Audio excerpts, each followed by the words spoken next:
Hi friends, నేను ఈరోజు చుక్కాకు పులిహోర చూపిస్తాను. ఈ చుక్కాకు పులిహోర తినడం వల్ల ఆరోగ్యంగా ఉంటారు. ఏ ఆకుకూరలైనా డైలీ తీసుకుంటే మనము చాలా హెల్తీగా ఉంటాము. నా వ్యూవర్స్ అందరూ చాలా హెల్తీగా ఉండాలని నేను ఈ చుక్కాకు పులిహోర చేసి చూపిస్తున్నాను. ఫస్ట్ చుక్కాకులో చాలా ఎక్కువగా మట్టి ఉంటుంది. దీన్ని 3-4 సార్లు నీట్గా వాష్ చేసుకోవాలి. వాష్ చేసుకున్న తర్వాత దీనికోసం నేను టమోటాలు, ఆనియన్స్, పచ్చిమిరపకాయ, కరివేపాకు తీసుకున్నాను.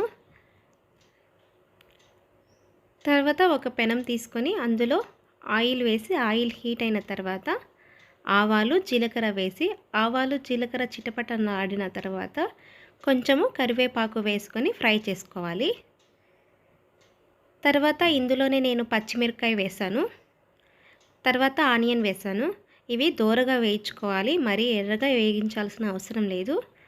ఇలా దోరగా వేగిన తర్వాత ఇందులో టమోటాను వేసుకుంటున్నాను. టమోటాలు బాగా ఎర్రగా మగ్గనించాలి.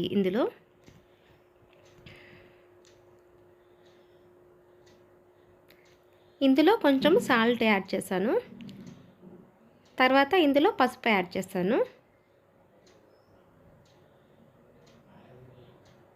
తర్వాత మనం శుభ్రంగా నీట్గా కడిగి ఉంచుకున్న ఆకుకూరలండి. నేను చుక్కాకు, మెంతికూర, కొత్తిమీర తీసుకున్నాను. ఇవన్నీ కొంచెం కొంచెం వేసుకొని నిదానంగా మగ్గనిచ్చుకోవాలి.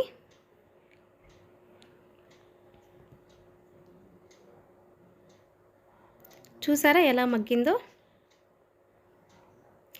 మగ్గిన తర్వాత కొంచెం వాటర్ వేసి ఉడికించుకోవాలి బాగా. ఇలా ఉడికిన తర్వాత దీనిని పప్పుగుత్తితో బాగా ఎనుపుకుంటే చాలా టేస్టీగా ఉంటుంది. చుక్కాకు pulihora ready. Thank you for watching. Please subscribe my channel. Thank you so much.